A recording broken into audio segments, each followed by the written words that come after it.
로마서 5장 9절에서 11절입니다. 로마서 5장 9절에서 11절까지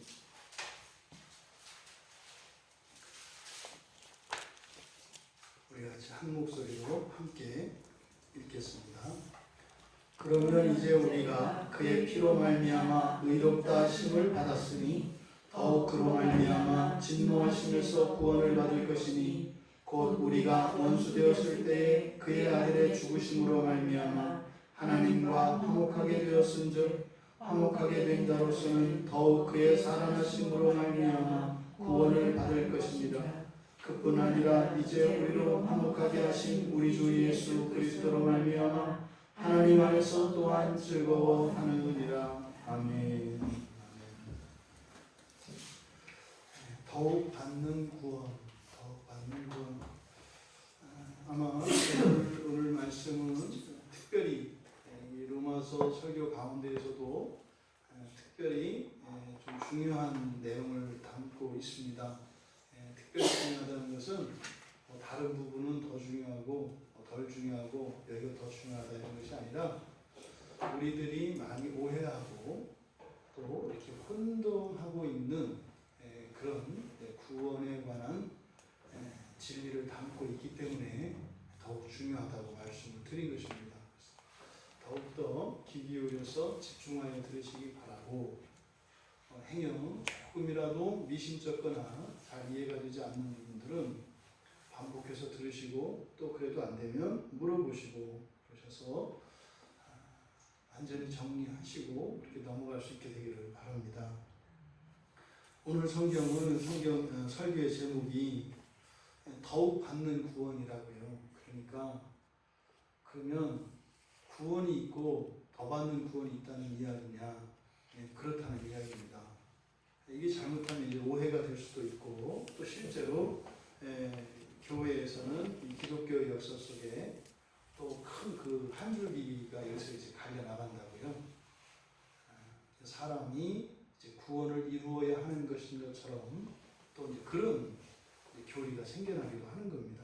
이 두 가지를 그렇다고 또 사람의 이 참여, 성화에 이 사람의 참여라고 하는 이 부분을 제거해 버리면 아주 값싼 기독교가 되고 값싼 복음이 되어서 그죠? 감나무 아래서 입 벌리고 누워있는 모양새의 그리스도인들이 된다고요. 사실은 절대 다수가 이 후자에 가깝죠.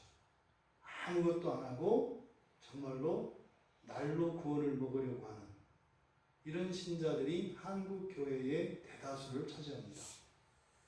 하나님께 예배 한번 드리고 하나님께 기도 한번 하고 하나님께 헌신하는 이런 것들이 무슨 대단한 것이냐 착각하는 이런 말도 안 되는 일들이 비일비재하게 일어나고 있습니다. 그러니까 어찌 보면 신자는 신자인데 두 다리로 걸을 사람도 없고 걷는다 싶으면 또 두 팔도 쓸 수 없어서 아무 쓸모도 없는, 그래서 참으로 이 땅에 그리스도께서 오신 참다운 그 구원의 가치와 의미를 알지 못하는 그런 교회로 비참할 정도로 그렇게 변모된 거죠. 왜요? 말씀을 잘못 알면 그렇게 된다 이 말입니다. 그래서 오늘 말씀을 잘 귀담아 들으시고 또 이것이 저의 설교라기보다는 성령께서 여러분들에게 친히 교사가 되셔서 그 진리를 가르쳐 주시고 또 그 진리가 하나도 방해받지 않고 왜곡되지 않고 여러분의 심령에 그대로 심겨지기를 바랍니다. 그래서 그 생명의 역사가 여러분들의 심령 안에 그리고 여러분 인생 안에 그렇게 열매 맺기를 바랍니다. 9절에서 그러면이라고 시작되어지는 이 말은 그러므로 인과관계를 나타내는 것입니다. 그래서 앞에서 바울 사도가 말씀하셨던 6절에서 8절까지의 결과가 이렇게 되는 거죠. 6절에서 8절까지의 이 내용의 이런 결과, 그러니까 6절에서 8절의 내용은 뭐예요? 죄인을 위하여 하나님의 아들이 죽는다는 것은 불가능하다는 거예요. 일어날 수 없다는 거예요. 절대로 그런 일은 없다는 거예요. 이게 상식이에요. 상식은 뭐 수준 이하 이런 게 당연한 거다 이 말이에요. 그런데 문제는 그런 일이 일어난다는 거예요. 절대로 일어날 수도 없는 그런 일이 일어났다는 거예요. 바로 그게 6절에서 8절에 대한 이야기입니다. 근데 그게 뭐라는 거예요? 하나님께서 우리들을, 죄인들을 사랑하신다고 하는 당신의 사랑의 고백, 그 사랑을 증명하기 위하여 그렇게 하셨다는 거예요. 그러니까 그 일이 일어났다면, 이런 거예요. 그 일이 정말 일어났다면. 그러니까 이것은 간명하게 얘기하면 예수님이 참 하나님이시고 참 사람이신데 십자가에서 죽으셨다는 것, 그게 우리를 위한 것이라는 것을 믿는다면 이렇게 바꾸어서 이해할 수 있는 거예요. 그렇다면 이런 거죠. 근데요, 이게 그냥 단순히 한 사람만을 위해서도 이런 일이 일어나는 것은 불가능한데 뭐 했다는 거예요? 한 명의 죄인이 아니라 우리를 위해서, 지금까지 역사 속에서 이 땅에서 살았던 모든 사람들과 심지어는요, 구약의 믿음의 선지자로 나와 있는 이 모든 사람들의 구원도 사실은 예수 그리스도의 십자가 사건으로 비로소 구원이 되는 거예요. 비로소. 물론 그들은 그것을 믿음으로 구원에 이르렀습니다만 실제적으로 시간 속에서 그 구원이 유효하게 되는 것은 그리스도께서 십자가에서 죽으심으로 그 이전에 하나님을 경외하고 그리스도를 믿었던 모든 사람들의 구원이 그 시간에 동시적으로 일어나는 거예요. 근데 과거뿐만 아니라 지금 현재 살아 숨쉬는 모든 사람들의 죄를 위해서도, 그리고요, 앞으로 태어날 모든 사람들을 대신해서 그리스도께서 죽어주셨다는 것입니다. 일어날 수 없는 일인데 일어났다는 겁니다. 그렇다면 진짜? 정말로 그랬단 말이야? 그랬다면 이렇게 얘기하는 거예요. 그러면 그 결과 어떻게 됐다? 이제 우리가 그의 피로 말미암아 의롭다 하심을 받고 있습니까? 받았습니까? 받을 것입니까? 받았습니다. 의롭다 하심을 받았습니다. 이야, 진짜 그랬단 말이야? 그러면 우리가 이미 의롭다 함을 받았다는 거네? 의롭다 함을 받은 것은요, 논리적 귀결이에요. 이런 일이 정말로 십자가에서 그 사건이 참으로 사실이라면 그때 이미 의롭게 된 것이네? 이건 논리적인 거예요. 그러니까 그것이 사실이냐 아니냐, 믿느냐 안 믿느냐는 차치하고 그것이 사실이고 그것을 믿는다면 그러면 의롭게 된 것이네. 논리적으로 지금 변장하는 겁니다. 여기에요, 그의 피로 말미암아 이렇게 되어 있어요. 뒤에 보면 더욱 그로 말미암아, 말미암아가 두 번 이렇게 반복돼요. 또 뒤에도 10절에도 보면 죽으심으로 말미암아, 또 뒤에 보면 살아나심으로 말미암아, 11절에도 가면 예수 그리스도로 말미암아. 이 말미암아라고 하는 말이 지금 사도 바울이 전개하는 이 진리의 아주 중요한 단어인 것을 우리가 알 수 있어요. 근데 우리말로는 똑같이 말미암아 말미암아 이렇게 되어 있지만 두 개의 단어가 사용되고 있습니다. 이 말미암아라고 하는 이런 의미를 나타내는 가장 일반적인 것이 디아라고 하는 전치사예요. 디아는 원래 어디를 통하여, 지나서 이런 뜻인데요. 마치 디아가 나타내는 말은 A라고 하는 곳에서 B로 A라고 하는 곳에서 B라고 하는 목적지를 향해 가는데 반드시 거쳐가야 하는 곳이 있죠. 거기를 지나갈 때 디아라고 해요. 그러니까 이 디아라고 하는 말은 주로 수단, 방법 내지는 길을 의미합니다. 그러니까 거기를 지나지 않고서는 갈 수가 없어요. 사람이 예수님과 베드로를 제외하고는 물을 걸어본 사람은 없어요. 우리는 물에 바다를 건너는데 옷을 적시지 않고 건널 수 있는 방법은 배를 타야 된다고요. 그럴 때 디아라는 말을 쓰는 거예요. 이런 수단과 방법. 그것을 통하지 않고서는 옷에 물 적시지 않고서는 건널 수가 없단 말이죠. 원래 디아라고 하는 말을 사용해요. 일반적인 것이. 근데 여기는 디아라는 말을 쓰지 않았습니다. 뒤에 그로 말미암아 할 때는 디아라고 하는 말을 썼어요. 근데 여기서 말미암아 할 때 이 말미암는다 라고 하는 이것과 같은 의미를 가진데 또 의미가 좀 다른 그 표현 방법이 있는데 전치사 n을 사용하는 겁니다. n. 그러니까 이거는 뭐예요? 안에서. 뭐뭐 안에서. 그러니까 성경에 안에서란 말이 많이 사용이 돼요. 하나님 안에서, 성령 안에서, 말씀 안에서, 교회 안에서 할 때 이 안에서라고 하는 이 말을, 이 전치사를 사용해서 가지고 말미암아라고 하는 의미를 나타낼 수가 있어요. 근데 디아를 가지고 그렇게 디아를 사용할 때와 n이라고 하는 말을 사용할 때 어떻게 다르냐면 디아를 말씀드린 것처럼 이런 수단 방법을 의미해요. 근데 n이라고 하는 이 말을 썼을 때는 수단 방법보다는 상태와 조건이에요. 그 안에 있는 상태와 조건. 그러니까 이런 거죠. 우리는 배를 이용해서 바다를 건너갈 수 있습니다. 근데 배를 타면 물에 젖지 않을 수 있습니다. 이해되시죠? 이때는 디아겠죠. 근데 배 안에 있기 때문에 배 안에 있음으로 말미암아 우리는 물에 젖지 않습니다. 이럴 때 n이라고 하는 말을 쓴다 이 말이에요. 그때는 배 안에 있는 상태, 이런 조건을 나타내는 거죠. 배를 이용한다고 해서 물에 다 젖지 않는 거 아니에요. 왜요? 바다에 빠져서 배 붙잡고 가면 못 젖어요. 건너면 가겠지만.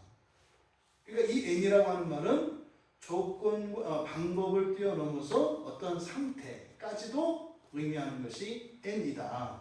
지금 여기서 그의 피로 말미암아 의롭다 하심을 받았다 할 때 그의 피로 말미암아 할 때는 n을 썼다고요. n.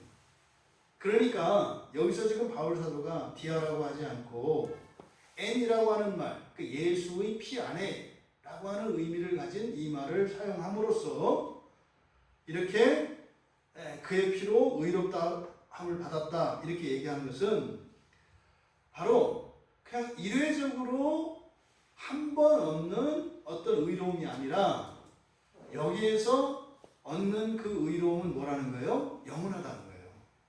그 안에 있는 거예요. 의롭게 됐다가 의로움이 취소되는 것은 없다는 것을 나타내려고 하는 거예요. 한 번 의롭게 된 것은 취소되지 않습니다. 어느 누구도 그것을 바꿀 수가 없습니다. 바로 이것을 바울 사도가 이야기하려고 한다. 왜 이것을 강조하느냐? 바로 뒤에서 뭐예요? 더욱 받아야 할 구원에 대해서 이야기할 거기 때문에 이 기초를 확실히 세워놓는 거예요. 더욱 받을 구원이 있다고 해서 이 구원이 취소되는 것은 아니다. 그 얘기를 하는 게 아니다. 지금 이것을 전제하고 있는 겁니다. 그러니까 예수 그리스도께서 우리를 대신하여 죽으신 그 사건을 그의 피로 말미암는다 이렇게 이야기했는데 그것의 결과 일어날 수 없는 그것이 정말로 일어났다면 우리가 의롭게 된 것인데 이 의롭게 된 것은 어떻게 해요? 영원히 지속적으로 계속 의로운 것이다 라고 말씀한 거예요. 9절의 상반절. 이건 뭐예요? 논리적 기결이라고 말씀을 드렸습니다. 그러니까 예수님의 대속, 예수님의 죽으심이지요. 죄인들을 위하여 죽으신 그 대속의 사건, 그것으로 의롭게 되었다는 거예요. 그 결과는 의롭게 되었다는 거예요. 그래서 근데 여기 앞에 4장 25절에 보면은 25절에서는 그렇게 말씀하셨거든요. 우리를 의롭다 하시기 위하여 살아나셨느니라. 그렇죠?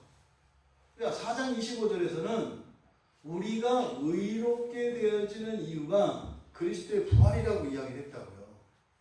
근데 지금 여기서는 우리가 의롭게 되어지는 이유가 뭐라는 거예요? 대속이라는 의롭다함이라는 거죠.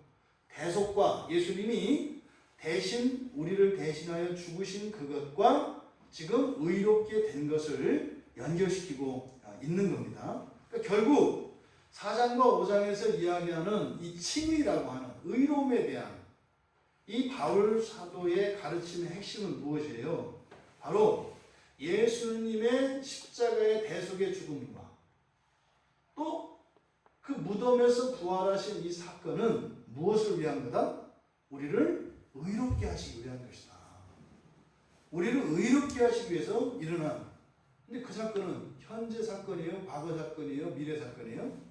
과거 사건이에요. 이걸 기억하셔야 돼요. 지금 다 부정과거 시절이 되어 있거든요. 부활도 이미 하셨어요. 예수님이. 당연히 부활도 하셨으니 십자가에서 대속의 죽음을 당하시는 것도 이미 과거적 사건이죠. 돌이켜지지가 않아요. 그러면 대속과 부활은 우리를 의롭게 하시기 위한 사건인데 이미 대속과 부활이 과거에 일어났다면 그렇다면 오늘을 사는 우리는 어때요? 의롭다 이 말이에요. 이거 결론적으로 이거는 논리적 결론이라고요. 근데 이해할 수 없어요. 왜요? 우리 자신이 우리 의로움에 대한 확신이 안 들어요. 우리를 보면. 그런데 지금 여기서 뭐예요? 논리적으로 설명을 하는 거예요. 그럼 어떻게 해야 돼요? 따라와야 돼요. 뭘? 진리를. 근데 자기를 들여다보고 자기를 기준으로 하면 어떻게 되겠어요? 하나님의 말씀과 나를 동일한 기준으로 놓으면 어떤 일이 일어나냐면 그럼 나는 그리스도인이 아니구나 이런 결론이 나와요. 그리스도의 대속과 부활이 칭의의 이유라면 그렇다면 그리스도인은 그걸 믿는 사람인데 그럼 그 믿는 사람은 이미 의롭게 된 사람인데 나는 의롭지가 않아. 근데 말씀 속으로 진리 속으로 나를 그 안으로 몰아넣는 것이 아니라 진리와 나를 나란히 견주어 보면서 비교할 때 일어나는 일이 뭐예요? 난 아닌 것 같은데 라고 하는 거예요. 근데 이게 그런 생각을 가지는 것이 단순히 신앙의 오류이거나 잘못, 안타까움이 아니라 그 배후에는 역사하는 마귀 새끼가 있어요. 신자들로 하여금 자신의 정체성을 분명히 드러내지 못하게 한다고요. 신앙을 따라 살지 않는 이유가 내가 아직 확신이 없기 때문이다 이런 얘기를 한다고요. 그래서 결국은요. 이미 예수님께서 대속의 죽음을 십자가에서 이루시고 부활하신 것으로 의인은 우리에게 완전히 전가되었음에도 불구하고 의로운 자로서의 삶을 출발하지 못하게 하는 이런 사기가 있다고요. 이 술수가. 이게 지금 오늘날 한국 교회 안에 그래도 좀 열심히 하고 성실하고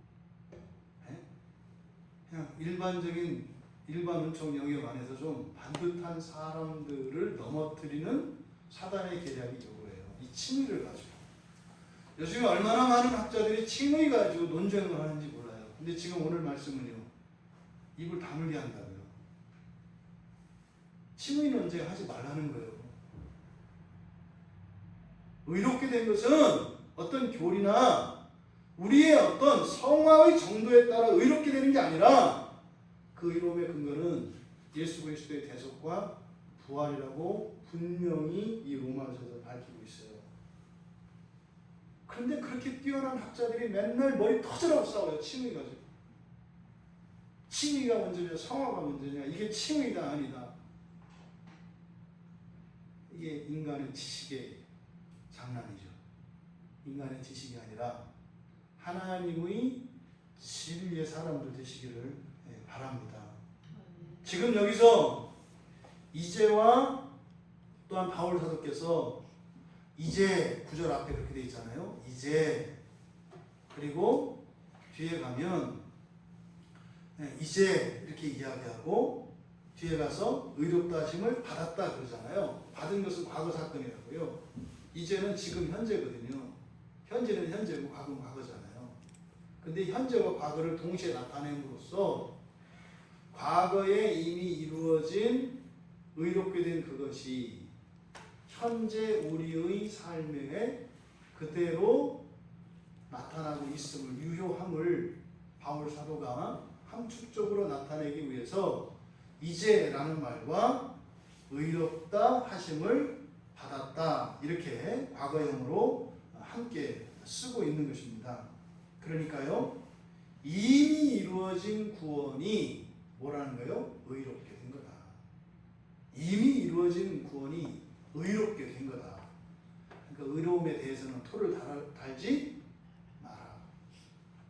토를 달지 마라. 천하의 박사라도 토를 달지 마라. 왜? 하나님이 그렇게 말씀하셨으니까.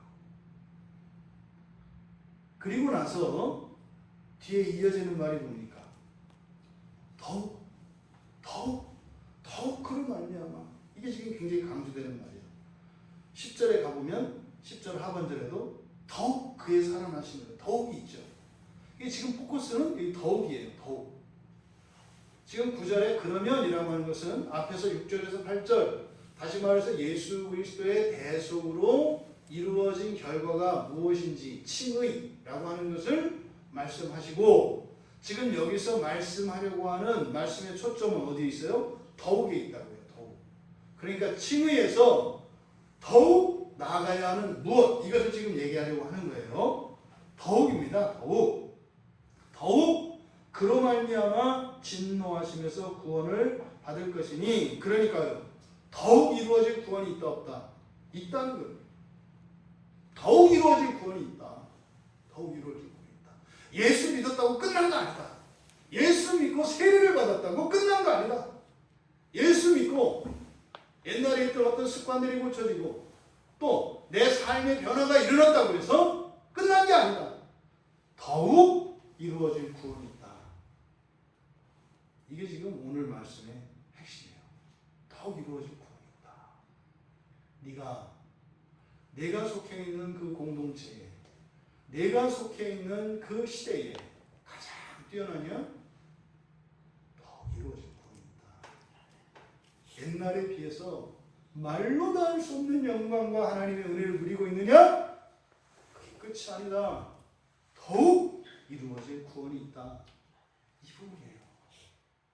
많은 그리스도인들이 더욱 이루어질 구원으로 나가지를 않아요. 이게 2000년 교회사에서 계속되는 겁니다. 더욱 이루어질 구원으로 나가는 것이 아니라 거기서 이제 돌이킨다고요. 돌아선다고요. 지금 바울 사도께서 하신 이 말씀은 2000년 전에 주신 말씀인데 아직도 극복되지 않았어요. 여러분. 더욱 이루어질 구원으로 나가는 여러분들 모두 되시기 바랍니다. 지금 여기서 말미암아는 뭐라 그랬어요? 디아라 그랬어요. 그는 누굽니까? 예수님이세요. 예수님을 수단 삼아서, 이런 뜻이에요. 예수님을 수단 삼아서, 야, 하나님이잖아요. 하나님을 수단 삼아. 이거 아주 천하에 못된 거 아니에요? 하나님을 수단 삼으래. 바울 사도가 이 천하의 말종이에요? 아니죠. 그런 얘기가 아닌 거죠. 그렇죠? 강의적으로 쓰는 거죠. 이렇게 해서라도 이런 거죠. 예수님을 수단 삼아서라도. 니들이 원래 버릇하고 못된 건 뭐 할 수 없으니까 그래 좋아. 예수님을 수단 삼아서라도. 이건 뭐겠어요? 뒤에 있는 말을 강조하고 있는 거죠. 뒤에 있는 말이 뭐예요? 진노하시면서 구원을 받을 것이니. 현재예요? 과거예요? 미래예요? 미래예요. 이건 아직 이루어진 거 아니에요. 더욱 이루어질 구원이 말하고자 하는 바가 무엇인지 여기서 드러내는 거죠. 더욱 이루어야 할 구원, 더욱 이루어져야 할 것은 뭐예요? 진노에서 구원받는 것이에요. 진노에서 구원받는 것. 그러니까요. 야, 예수를 팔아서라도, 예수를 이용해서라도 그 더욱 이루어질 구원이 이루어지길 바란다. 근데 그게 뭔 줄 아니? 진노로부터 벗어나는 것이다. 여기서요, 이 더욱 구원을 받을 것이다. 여기서 지금 보면 우리말에는 잘 안 나타나 있습니다만 여기에 더욱 그로 말미암아 진노하심에서 구원을 받을 것이니, 누가 구원을 받아요? 누가? 이 문장의 주어가 누구냐고요? 우리예요. 우리. 이거 잊지 마세요. 우리예요. 우리. 복수예요. 미리칭 복수. 계속 여기서 구원받을 대상은 우리입니다. 한 사람을 향해서 주는 게 아니에요. 공동체적으로 준다고요. 그러니까 우리가 구원받게 될 것이다. 여기는 1인칭 복수, 미래 수동태라고요. 우리가 미래에 함께 그렇게 받게 될 것이다. 이거죠. 근데 그 수단은 뭐라고요? 예수 그리스도. 예수 그리스도로 말미암아 우리에게 더욱 이루어져야 할 구원이 있다. 여러분들이 오늘 여기 왜 나왔어요? 이거요. 더욱 이루어질 구원을 위해서. 왜 열심히 해요? 더욱 이루어질 구원이 있기 때문에. 아니, 더욱 이루어질 게 남은 게 없는데 뭘 열심히 해요? 주일에 한 번만 가면 되지. 그러니까 보세요. 왜 사람들이 신앙생활을 설렁설렁 해요? 다 이뤘다고 생각하니까. 근데 성경은 분명히 이야기한다니까요. 더욱 이루어질 구원이 미래적으로 계속 있다는 거예요. 파도. 더욱 이루어질 구원이 있다는 거예요. 조심할 것. 나는 욕심이 없어서. 이딴 얘기 하면 안 되는 거예요. 저는 욕심이 없어서. 이거는 무슨 말이냐면, 난 지옥 가도 돼요. 똑같은 말이에요. 말로는 욕심이 없어서, 하지만 그 욕심이 없다는 그 말의 의미는 뭐예요? 하늘나라에 이르는 길에, 하늘나라에 도달하기 전에 그 하늘나라를 향하여 가는 그 여정을 중단하겠다는 거예요. 중단하겠다는 것은 이 상태로 들어간다는 게 아니에요. 중단한다는 것은 미끄러지는 것을 의미해요. 그러니까 이런 말은 안 된다고요. 그러니까 지금 서두에 그랬잖아요. 굉장히 중요한 이야기라고. 이게 지금 우리 한국 교회 안에 일어나는 이런 신앙의 일그러진 모습들, 그리고 더럽고 이런 얼룩진, 이런 부끄러운 자화상의 원인이 바로 이 부분에 있어요. 이것에 대한 모르는 부분. 이미 이루어진 구원은 그리스도께서 이미 십자가의 대속과 부활을 통해서 확실히 주셨어요. 그를 칭의, 의롭게 된 것이라고 얘기했다고요. 이건 취소가 안 돼요. 네? 취소가 안 된다고요. 또 그럴 수 있어요. 조금 아까 목사님이 그랬잖아요. 가다 멈추면 떨어져서 지옥 가는 거라고 그랬잖아요. 그 얘기가 아니요. 지옥 가는 거하고 똑같다 이 말이요. 똑같다고 하는 거 아니고 지옥을 안 가는데 지옥 가는 것과 똑같은 효과를 누리게 된다는 거예요. 이미 이루어진 구원, 이건 불확실하지 않아요. 취소되지 않아요. 이건 항상 여러분 염두에 두세요. 제가 여러분 예수 믿고 그딴 식으로 살다가 지옥 갑니다. 지옥 간다는 게 아니에요. 이해되시죠? 네. 지옥 가는 것 같이 생각하세요. 이 말이에요. 안 하면 엉덩이에 뿔난 불효막심한 자식이 돼가지고 하나님이 당신의 모든 것으로 다 주고 구원하셨는데 마지막까지 하나님 손만 썩이다가 하나님께 간다는 얘기예요. 철들지 않았을 때는 그게 자유인 것 같고 어쩔 수 없다고 할지 몰라도 이단 철들고 나면 피눈물을 흘리는 거예요. 그러니까 지금 상태에서는 마치 지옥 갈 것처럼 생각을 해야 그런 못된 짓에서 벗어날 수 있다 이 말이에요. 그래서 그것을 지옥 갑니다 이렇게 얘기하는 거예요. 가끔 이제 설교자들이 이렇게 강하게 하는 분들 있잖아요. 당신은 하나님 진노 아래 있습니다. 지옥불이 보이지 않으십니까? 이 말은 이렇게 잠들어 있는 우리의 심령을 깨우기 위해서 이렇게 하는 거예요. 이렇게 한다고. 그러니까 결국엔 자도 나중에 안 가네. 이렇게 하면 안 된다고.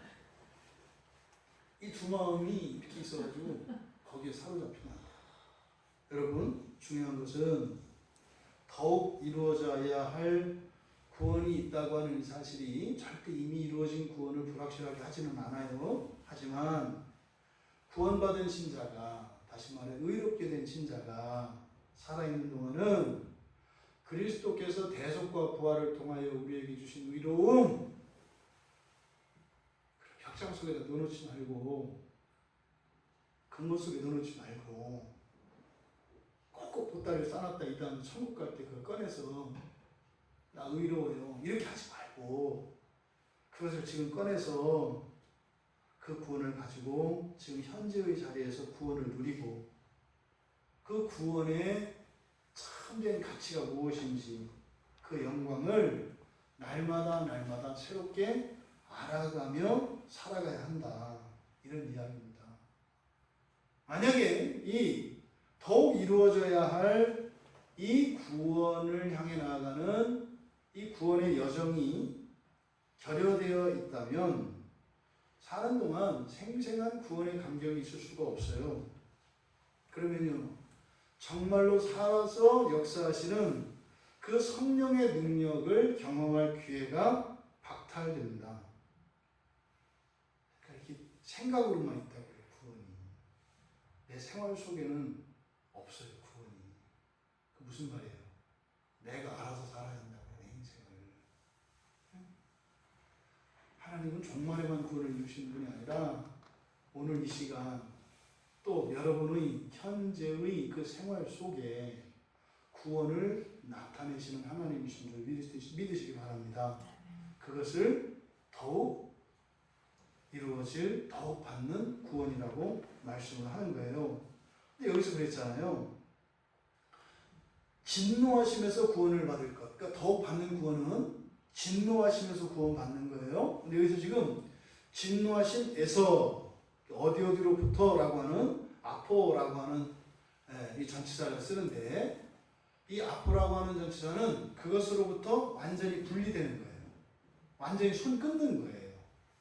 옛날에 그 도박하시던 분들이 도박을 끊을 수가 없어서 완전히 끊는 방법이 뭐예요? 손목을 잘라내는 거예요. 이게 아포예요. 그러니까 진노하심으로부터, 이 부터라고 했을 때 뭐예요? 진노에서 완전히, 그러니까 진노의 후폭풍도 없어요. 진노의 영향도 없어요. 진노의 그림자도 없어요. 진노라는 단어 자체가 없어요. 이게 지금 아포가 의미하는 바예요. 이 바로 진노로부터 구원을 받는, 완전히 벗어나는 겁니다. 근데 여러분들이 여기서 진노하시면서 구원을 받는다고 하는, 구원을 받을 것이다 라고 하는 그것은 미래형이기 때문에 계속되는 거예요. 그러니까 뭐예요? 점점 정도가 더 깊어진다고요. 그러니까 오늘 우리가 진노하시면서 벗어났으면 내일은 더 많이 벗어날 거다 이 말이에요. 계속되는 거예요. 계속되는 거. 여러분, 간단히 말해서 진노라는 게 뭘까요? 여러 가지예요. 다 나쁜 거예요. 나쁜 거. 하나님의 저주, 창세기에서 맨 처음에 사람이 타락했을 때 주어진 진노 있잖아요. 저주. 그것으로부터 완전히 벗어나는 거예요. 근데 여기서 여러분들이 놓치면 안 되는 말씀이 있어요. 진노하시면서 벗어난다, 구원받는다. 이거는 단순히 거기에서부터 완전히 벗어나는 것만을 의미하지 않아요. 벗어나서, 여러분, 어디에 지옥 같은 곳이 있어. 네? 이스라엘 백성들이 애굽 땅에서 노예로 살았잖아요. 나오면 돼요, 그냥? 그냥 나오기만 하면 되는 거예요? 아니요. 나와보니까 다시 가고 싶다고 하잖아요. 그러니까 더 좋은 데가 있어야 되는 거예요. 나와서 갈 데가 있어야 되는 거지. 나왔는데 갈 데가 없으면 맨발로 맨발로 도망갔다가 맨발로 이렇게 고개 숙이고 다시 가야 되는 거예요. 갈 데가 없으면. 그러니까 여기 진노로부터 구원을 받았다라고 하는 것은 단순히 거기에서 벗어나는 것만 의미하지 않는데 1차적으로는 벗어나는 걸 의미해요. 이건 뭐겠어요? 여러분 삶 속에 이 마귀새끼들이 여러분 인생을 건들고 말이죠. 여러분 신사를 뒤틀리게 하고 말이죠. 여러분들을 오해받게 하고 여러분 마음을 막 들쑤셔 놓는, 이게 마귀와 쟤들이 하는 일이에요. 그러니까 이런 일들이 끊기는 거, 이게 거기서부터 구원 받는 거예요. 근데 그게 끝이 아니라고요. 뭐예요? 그것을 능가하는 무엇으로 이전되는 걸 말해요. 그러니까 예전에 이렇게 패여있던 이런 부분들, 결핍되었던 부분들, 이것들이 그냥 고장났던 게 고쳐지는 것만 아니라 고쳐지고 그것을 능가하는 것으로 바뀌는 걸 의미한다고요. 이걸 구원이라고 하는 거예요. 그러니까 진노하심이 없어요. 진노가 없어요. 죄로 인한 이게 다 없어요. 하지만 진노 이전의 상태로의 회복과 더 나은 진전까지를 포함하는 게 여기서 말하는 하나님의 진노로부터 구원받는 것이다. 이 말씀을 여러분들이 깨달으셔야 돼요. 그러니까 진노로부터 구원받는다는 것은 진노에서 벗어나는 것과 진노 이전의 상태로 회복하여 더 나아가 진전에 이르는 것, 이것을 말씀하는 겁니다. 이게 뭐냐? 이거를 이제 10절과 11절에서 말하는 거예요. 그게 뭐냐? 뒤에서 얘기하는 거예요. 10절과 11절에서. 그리고 12절에 가면 그 하나님의 진노를 뭐라고 얘기하냐면 사망이라고 해요. 사망. 그러니까 이거를 굉장히 줄여서 얘기를 하는 거예요. 하나님의 진노를 12절에서는 사망이 들어왔다 이렇게 얘기를 해요. 사망. 그러니까 그 원인은 뭐예요? 12절에서 그 사망의 원인, 그 진노의 원인이 죄라고 말씀하셨어요.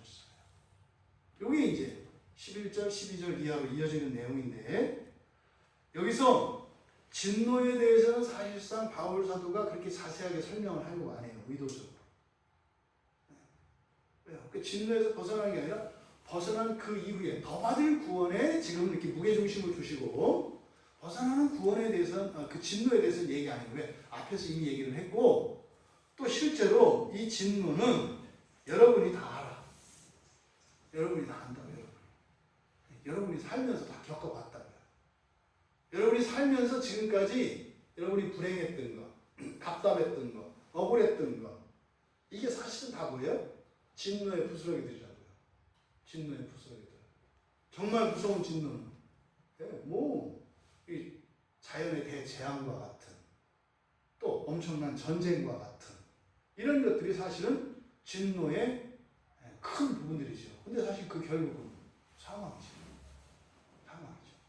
그거를 이미 다 겪었다고요. 그래서 여기서는 그 진노를 그렇게 강조하려고 하지 않아요. 근데 사실은 우리가 진노를 좀 얘기할 필요가 있어요. 이 진노에 너무 익숙해져가지고 진노의 경력자들이 많아서 이 정도는 내가 맷집이 세져서 견딜만 해도 이 말도 안 되는 이런 맷집이 생겨가지고 끄떡도 안 해. 나는 뭐 이제 눈물이 말라서 눈물도 안 나. 막 사람이 벅벅 죽어요. 하도 봐서 별로 뭐 느낌이 없어. 이런 죄의 익숙함이 우리들에게 아주 심각한 일상의 신앙에 방해를 끼친다. 그래서 좀 진노에 대해서는 바울은 설명을 안 했지만 우리는 좀 이렇게 짚고 넘어갈 필요가 있겠다. 구체적으로. 알긴 알지만 우리가 얘기하고 싶어 하지 않기 때문에. 또 사실은 이 진노에 대해서 이야기를 많이 하는 게 누굴까요? 기독교 바깥에 있는 다른 종교들과 다른 학자들이 이 진노에 대해서 얘기하는 거예요. 뭐예요?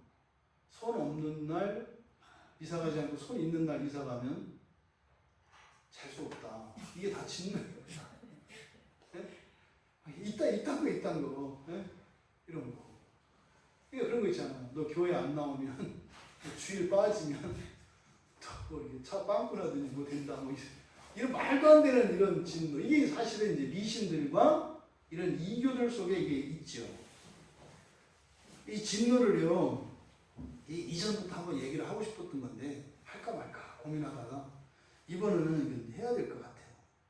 이 진노, 그러니까 그 죄로 인해서 이 세상에 들어온 그 사망이라고 표현한 그 하나님의 진노, 죄의 결과, 이걸 이제 인생의 비참과 이런 불행의 원인들인데, 이거를 불교에서는 뭐라고 할까요, 이거를? 예, 근데 원인이고, 불교에서 이게 업보인데 그 업보를 뭐라고 하냐고요. 업보로 생기는 게 뭐예요? 그냥 이거를 생로병사라고 해요. 생로병사. 그냥 간단하게 이 생로병사라는 말이 불교 용어예요. 이거를 사성제라고 합니다. 사성제. 불교에서는 이 생로병사가 이제 그 안에 다 함축되어 있죠. 생로병사 안에. 바로 이게 지금 바울 사도가 이야기하는 하나님의 진노의 결과, 사람들이 경험하는 것을 그렇게 생로병사, 사성죄라고 해요. 그래서 여기서도 그 죄가 원이라고 그랬잖아요. 불교에서도 죄가 원인이라고 해요. 근데 그 죄를 삼독이라고 해요. 세 가지 독. 세 가지 독. 이거를 탐진치라고 합니다. 탐진치. 불교 강론을 하는 거예요. 요새 아니 스들이 하길래 나도 이제 이게 그러니까 죄를 불교에서는 삼독이라고 해요. 그래서 이제 세 가지 탐진치로 이렇게 이야기를 합니다. 그러니까 그럼 거기서 벗어날 수 있는 길, 구원의 길이죠. 진술이 같아요. 똑같아요, 방식이. 근데 거기서 이제 벗어나는 구원의 길을 팔정도라고 해요. 벗어날 수 있는 8가지 구원의 방편이 있다는 거예요. 우리는 구원의 서정이 9가지 단계가 있죠. 그러니까 불교에서는 8가지 단계의 구원의 길이 있어요. 이걸 이제 팔정도라고 해요. 뭐 바로 보고, 바로 생각하고, 바른 말을 하고, 바른 행동을 하고, 바른 직업을 갖고, 또 바른 판단력을 갖고, 또 묵상하고 뭐 하는 이런 것들, 이 팔정도라는 게 있어요. 이거 한번 우리 살펴보려고 해요. 재밌습니다. 이게 딴 얘기가 아니에요. 하나님의 진노에 관해서 저쪽 사람들이 적는 거야. 그 사람들, 우리는 거기서 벗어났기 때문에 별로 상대적으로 이걸 소홀히 한다고. 근데 저 사람들은 자기들이 지금 당장 닥친 문제이기 때문에, 그래서 그쪽은 저쪽 사람들한테 좀 이렇게 지혜를 얻으면, 물론 그대로 사용하면 안 되지만, 그걸 이제 성경의 언어로 바꿔서 그 개념을 바꾸면 많은 도움을 얻을 수가 있어요. 그러니까 스들이 열심히 한 걸 갖다가 이렇게 이제 쌀로 씻어가지고, 물로 씻어가지고, 진리만 건져내서 이렇게 쓸 수 있는 거예요. 그러면 뭐 나쁜 거 없죠. 이상한 거 아닙니다, 이런 거. 아주 성경과 맞아요. 또 유교에서는 이런 하나님의 진노로 일어나는 결과의 그 결과를 무질서, 혼돈으로 봐요. 그래서 유교에서는 질서를 굉장히 중요시합니다. 안정과 질서. 이거를 굉장히 유교에서는 강조합니다. 그런데 이런 혼란과 불행을 일으키는 그 원인이 있어요. 그 원인을 유교에서는 사람의 감정으로 봅니다. 이거 칠정이라고 해요. 여러분 많이 배웠을 때 희로애락, 애호욕하는 이 칠정. 원래는 이게 사정으로 시작되는데 나중에 이제 이렇게 계속 공부되어지면서 좀 더 세분화지면서 이제 7개의 감정으로 나오거든요. 7개의 감정. 그래서 사람 안에서 이게 시작된다. 그러니까 이런 면에서 인간론적인 측면에는 그래서 유교 이 성리학에서 이루어낸 성과가 대단하다고요. 그래서요, 중국의 선교사들이 들어갔다가요, 성리학을 보고 그걸 라틴어로 엄청 번역했어요, 옛날에. 성경 교리하고 너무 비슷해가지고. 그래가지고 그 유교의 이 성리학이 중세 이 수사들과 이런 신학자들에게 많이 일으켰어요. 많이. 굉장한 하여튼 뭐, 그러니까 하여튼 연구 대상이에요, 이 공자, 맹자, 이 사람들이 연구 대상이에요. 그럴 정도로 유교가 가지고 있는 인간에 대한 이해는 굉장히 성경에서 드러내고 있는 인간의 본성에 대한 탁월한 그 관찰이 있음을 우리가 알 수 있어요. 이제 그 7가지 감정, 그 7정은 중용이라고 하는 책과 얘기라고 하는 책에서 이제 거론이 되고 나와 있어요. 이제 그거를 이제 4단으로 다스려야 한다. 7정은 4단으로. 태권도 3단은 안 돼. 4단부터 해야 다른 나라 가서 지도자 자리가 있어. 4단으로 다스려야 한다. 4단이 뭐예요? 인의예지. 이 인의예지가 바로 그 불교에서의 팔정도와 같이 이것을 다스리는, 구원에 이르는 길로서 제시되어진 그런 거예요. 그래서 이런 4단으로 잘 다스려서 내면의 질서와 생활의 질서를 바로 잡으면 안정과 번영을 추구할 수 있고 공공의 선에 기여할 수 있도록 한다. 그래서 결국은 유교가 그려내는 것은 나라예요. 나라. 하나님이 없으니까 그냥 왕의 나라. 근데 이것이 진리가 거기에 들어가면 하나님 나라 똑같아요. 하나님 나라 뭐 이게 얘기한 지 얼마 안 됐거든요. 2000년부터 얘기했어요. 이 나라에 대해서. 희한하잖아요. 그래서 이런 인간에 대한 이해, 그리고 실제 우리 삶 속에서 인생의 이 역사 속에서 시간과 공간 속에서 일어나는 이러한 현상들에 대한 연구와 이해는 불교가 깊고, 근데 그것을 이제 내면으로 이제 다스리려고 하고, 또 인간에 대한 아주 깊은 성찰과 그 이해가 깊은 것은 유교고. 근데 이 모든 것들은 사실 다 성경에서 나오는 것들이고. 그러니까 우리는 공부 안 하고 공부해놓은 걸 갖다가 우리가 이렇게 풀어서 쓰면 돼. 그런 거지. 원래 발명가들은 어떻게 해요? 다른 사람이 발명한 걸 갖다가 조합해서 만드는 거 아니에요. 그리스도인들은 그런 거예요. 공부 훨씬 덜 해도 돼. 그것만 여러분 얼마나 감사한지. 사실 500권 읽을 거 한 권만 읽어도 되고. 예? 그런 거죠. 이게 이제 진리를 가진 자들이 누릴 수 있는 유익이에요.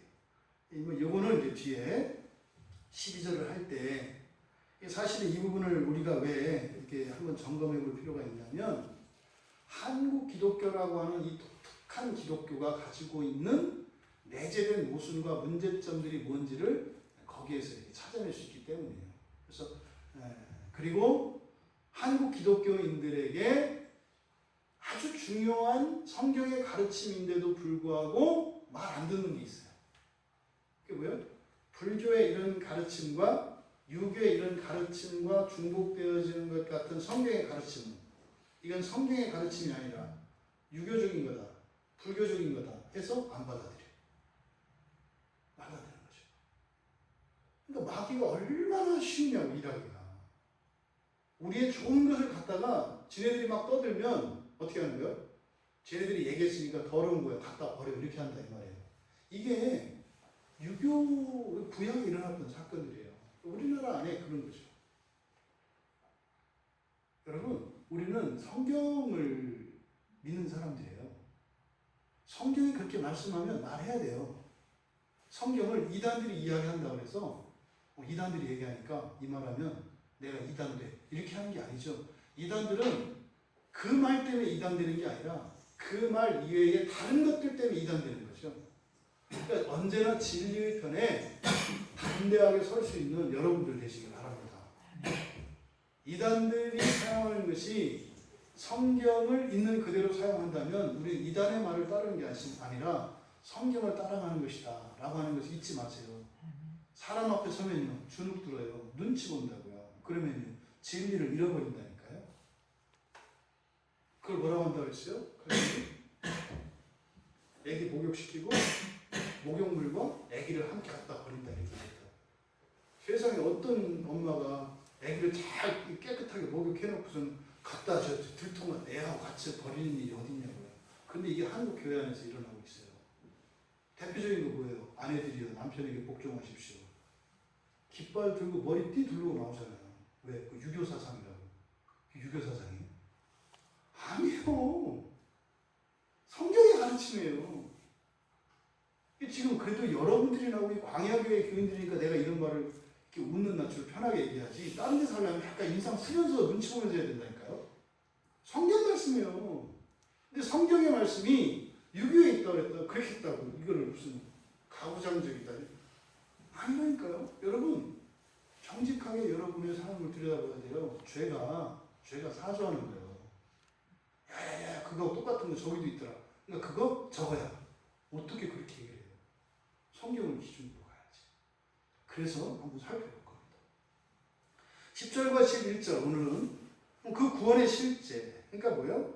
더욱 받을 구원과 사실은 이미 받은 구원의 실제가 무엇인지 우리가 정리해 봐야 되는데, 이미 받은 구원, 그것은 뭐라 했어요? 칭의라고 했어요. 의롭게 되어진 것이라고 했어요.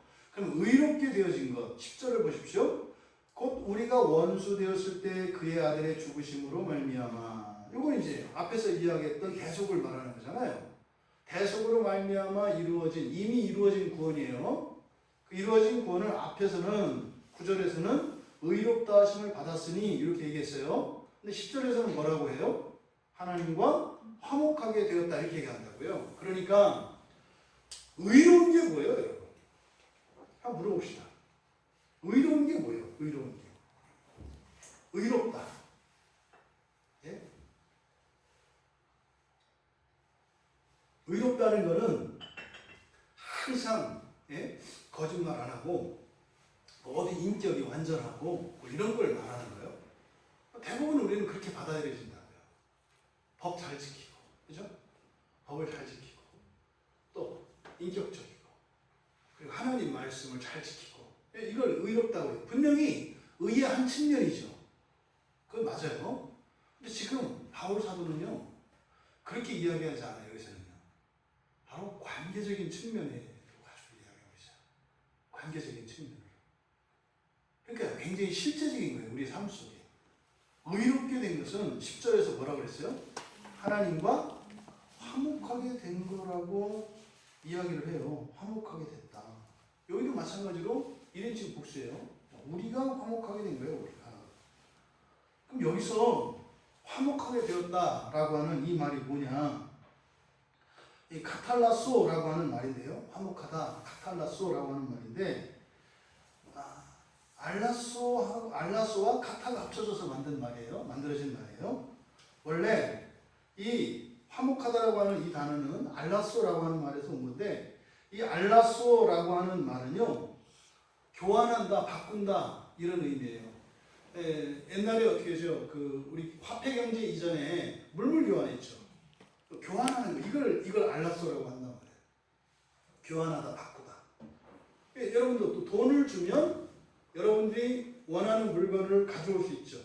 그러니까 좀 전에 돈을 가지고 있었는데 그 돈을 문으로 바꿨죠. 가지고 있는 게 변화됐죠. 이게 알라소예요. 그러니까 바꾸다, 교환하다, 변화하다 이런 의미를 가지고 있는 단어에서 만들어진 게 파생된 말이 이 화목하다라고 하는 말이에요.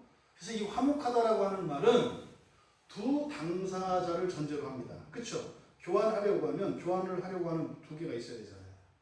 화목하려면 두 당사자를 전제로 해요. 근데 지금 여기서 사용되고 있는 주어가 우리라고 했어요. 그러니까 이 화목한다는 것은 굉장히 복잡한 말입니다. 1대1로 하나님과만 화목하는 게 아니에요. 우리 전체와 하나님이면서 또 그 안에 우리 사이에 화목이 같이 일어나는 거예요.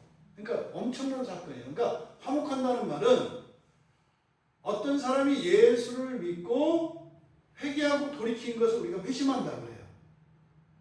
회심한 이 사건을 관계적인 측면에서는 뭐라고 얘기하는 거예요? 화목했다, 화목한다 이렇게 얘기를 하는 거예요. 화목한다.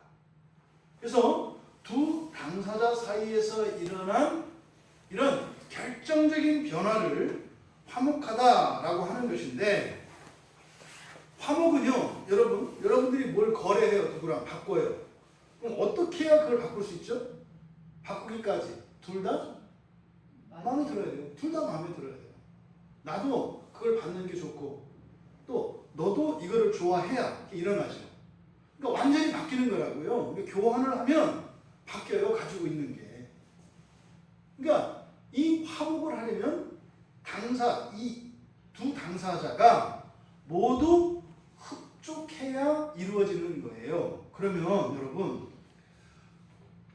칭을 의롭게 되었다 했을 때 그의 피로 말미암아 의롭다 하심을 받았다. 앞에 9절에서 말했어요. 근데 지금 10절에서 그 의롭다 하심을 받은 것, 칭이라고 하는 것은 관계적인 측면에서 하나님하고 화목하게 된 거라고 그랬고 화목한다는 말은 서로 주고받았다는 얘기인데 주고받은 그것이 서로에게 피차간에 흡족했다, 좋았다 이 말이에요. 그럼 여기서 우리는 하나님한테 뭐 줬어요? 죄요. 예, 이게 가장 대표적인 생각이에요. 대표적인 생각이에요. 죄를 우리에게 뭐 드릴 게 있나요? 이게 일반적인 생각이에요. 일반적인 생각. 근데 조금 자신감을 회복하고 가만히 생각하면 이게 조금 뭐 이렇게 감이 오시죠? 근데 기껏해야 생각해봐야 뭐예요? 그 예배 빠지지 않고 나오는 거, 기도하는 거, 성경 보고 찬송하는 거, 그리고 조금 예수님 묵면에서 내게 주신 것의 많은 것 가운데 일부를 더해서 조금 친절을 베푸는 거. 뭐 기껏해야 뭐 그 정도 아니에요? 근데 그걸로 하나님이 과연 흡족시킬 수 있을까요? 하나님은? 절대로 안 되죠. 절대로 안 되잖아요. 그럼 여러분들에게 이런 생각이 있으면 나는 하나님께 하나님이 흡족할 만한 것을 드린 적이 없고 흡족할 만한 것은 그만두고 오히려 죄만 졌다. 또 조금 뭐 이렇게 옛날에 비해서는 덜 죄짓고 조금 그래도 착한 이쁜 짓도 했다. 이런 생각을 한들 완전히 하나님을 만족시킬 수는 없다는 것을 우리가 너무나 잘 알아요. 그러면요, 그런 방식으로는 우리 하나님과 화목할 수 없어요. 절대로 없어요. 그러니까 만약에 여러분이 하나님이 만족할 만한 것을 드리지 않았고 또 드렸어도 그게 뭔지 여러분이 모르고 있다면 여러분은 절대로 하나님과 화목을 경험할 수 없어요. 그래서 아는 게 너무 중요해요. 빚 갖고도 까먹으면 어떻게 해요? 또 갚잖아요. 10,000원 꿨는데 한 달에 한 번씩 주면 어떡해. 가만히 보니까 이 사람이 기억을 못해. 맨날 갚는 거지. 저 사람한테 무조건 돈 꿔줘. 한 달에 한 번씩 꼬박꼬박 갖다 준다? 안 되잖아요. 그래서 아는 게 중요하다고요. 한번 물어볼게요. 여러분들은 하나님이 만족하실 만한 그 무엇을 드리셨나요? 생각해 보세요. 여러분들이 선뜻 대답을 못한다는 것은 사실 아직 여러분들은 하나님과 화목을 경험하지 못했다는 이야기예요. 이게 우리 그리스도인들이 모르는 부분이기도 하고 착각하는 부분이기도 하고 우리의 신앙에 문제가 일어나는 부분이기도 해요. 지금 사실 다 얘기했는데도 모르잖아요. 여러분들은 예수 그리스도를 하나님께 드렸어요. 아멘. 가룟 유다가 예수님을 팔아먹은 게 아니라 우리가 차마 우리 손으로 피를 묻힐 수는 없으니까 가룟 유다의 그 어리석음과 죄로 인해서 가룟 유대라고 하는 택배 기사를 통해서 우리는 예수 그리스도를 하나님께 전해드렸다고요.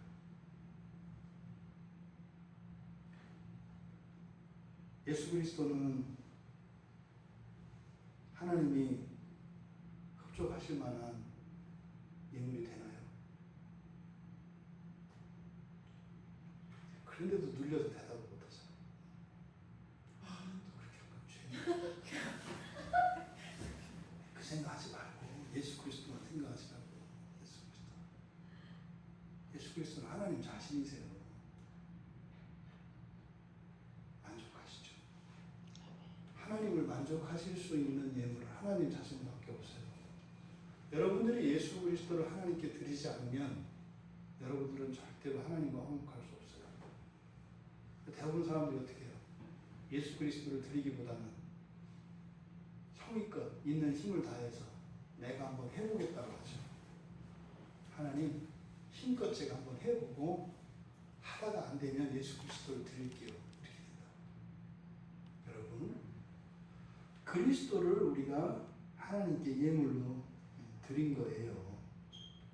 그래서 하나님은 우리의 모든 죄를 용서해 주시고 의롭다 하시고 그리고요 화목하신 거예요.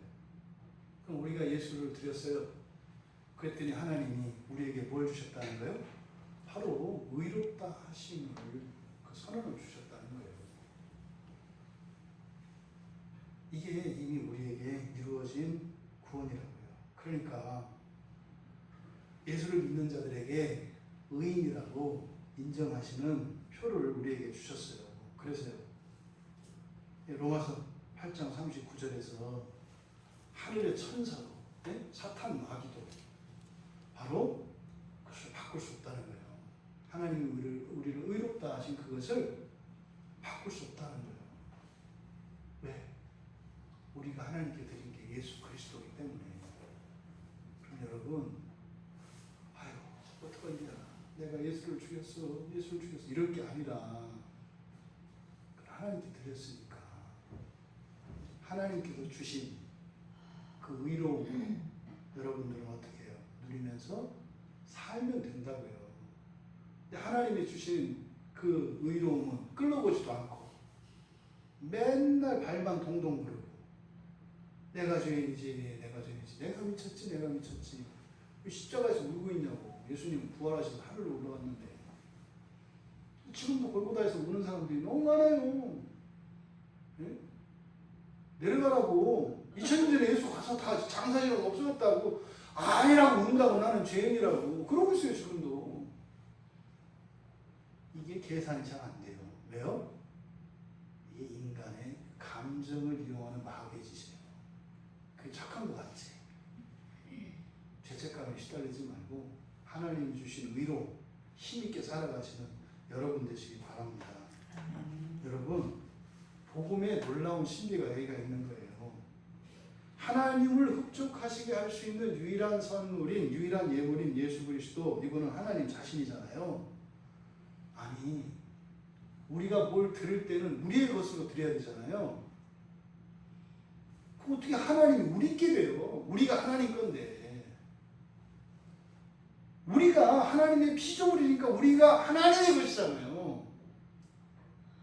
그런데 피조물인 우리가 창조주이신 하나님을 우리 것으로 삼아서 하나님께 드렸대요. 어떻게 이런 일이 일어나요? 이걸 복음이라고 하는 거예요. 하나님 당신의 자신을 우리에게 선물로 내어 주신 것이죠. 그래서 에베소서 2장 8절에서 그렇게 말한다고요. 너희는 그 은혜에 의하여 믿음으로 말미암아 구원을 받았으니 이것은 너희에게서 난 것이요 하나님의 선물이라. 이게 그냥 가벼운 얘기가 아니죠. 창조주 하나님이 멀쩡한 피조물도 아니야. 죄를 짓고 완전히 타락한 죄인에게 당신을 선물로 다 주셔.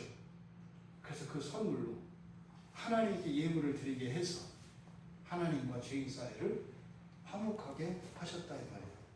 놀라운 얘기가, 놀라운 이 복음이 구약의 전도서에도 있어요.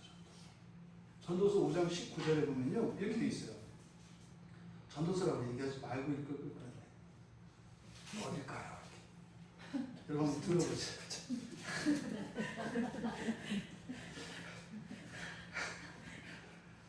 교인들은 너무 똑똑해.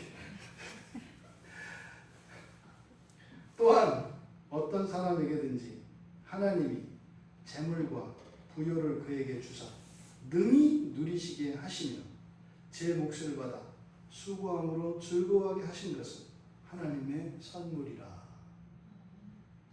구약의 백성들은 절대로 여기에서 복음을 발견하지 못합니다.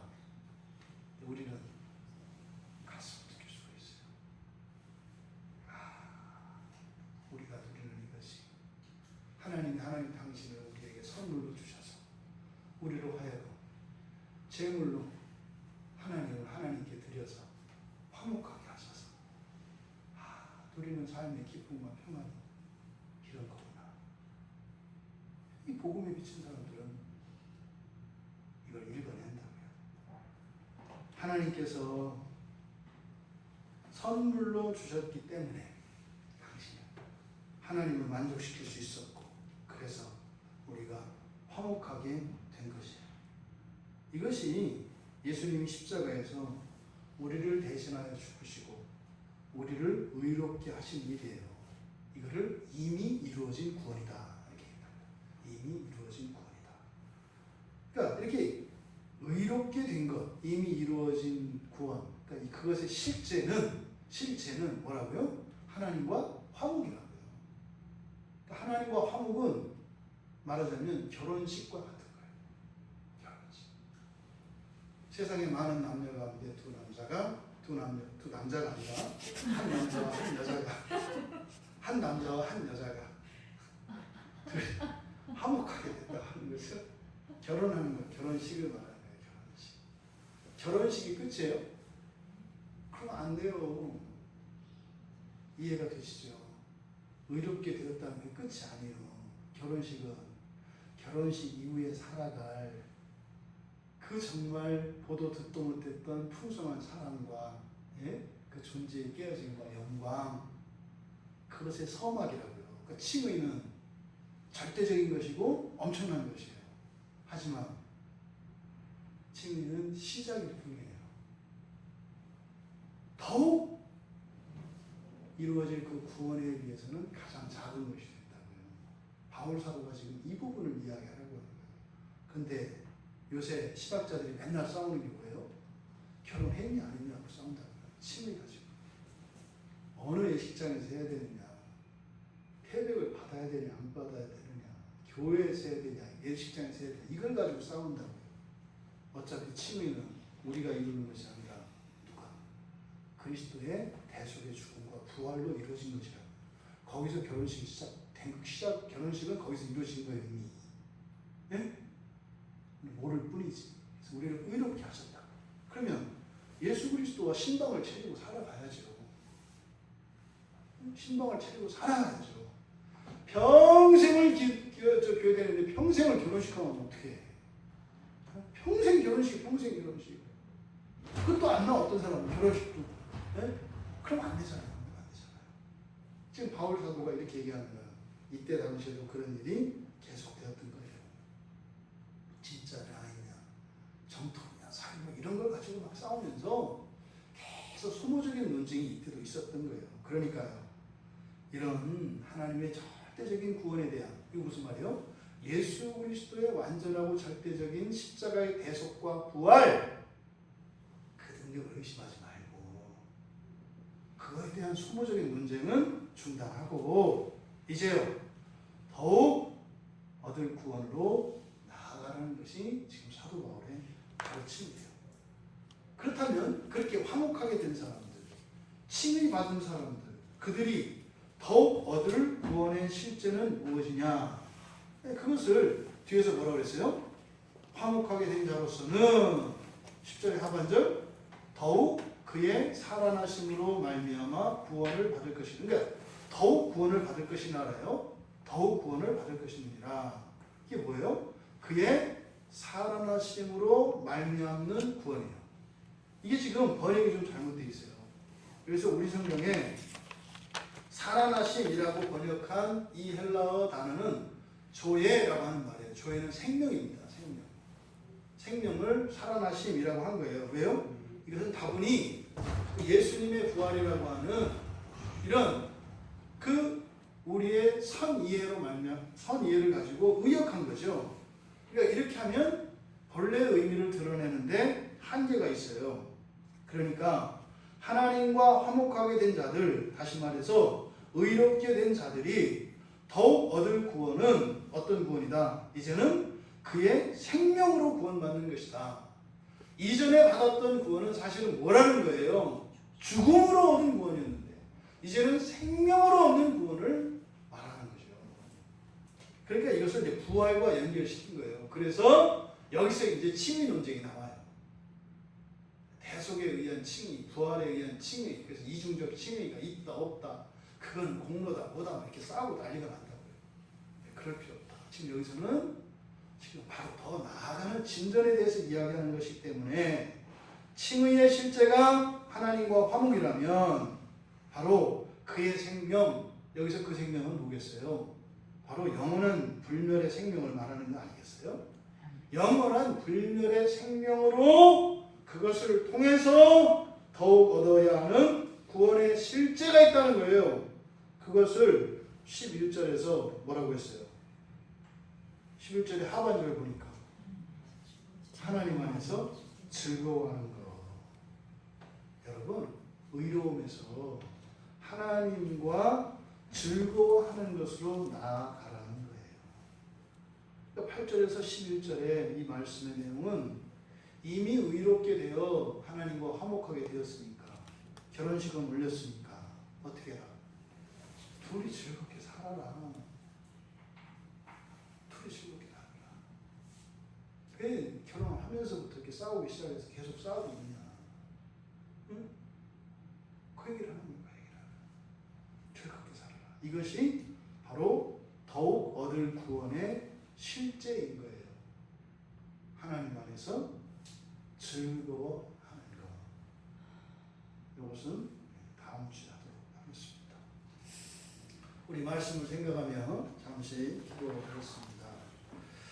하나님, 정말 성경이 가르치는 바 구원의 참된 도리를 바르게 깨닫게 해주셔서 머무르거나 벗어나지 않게 하시고 정말 하나님을 즐거워하며 살아가는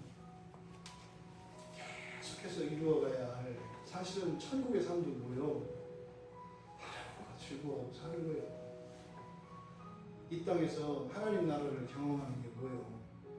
말씀 지키고 교회 잘 나오고 그거요? 하나님 때문에 즐거운 거예요. 즐겁잖아요, 여러분. 네? 즐겁잖아요. 좀 어렵고 답답한 것도 있지만 없다는 게 아니에요. 하나님 때문에 즐거운 게 있잖아요. 하나님 안에서. 이렇게 교회 안에 오면 지체들과 있으면 다른 데서 누리지 못하는 즐거움이 있잖아요.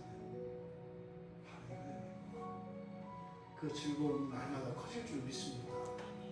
하나님 의롭게 하셨사오니 우리와 화목을 주셨사오니 하나님 안에서 즐거워하며 살기를 원합니다. 우리 같이 기도하겠습니다.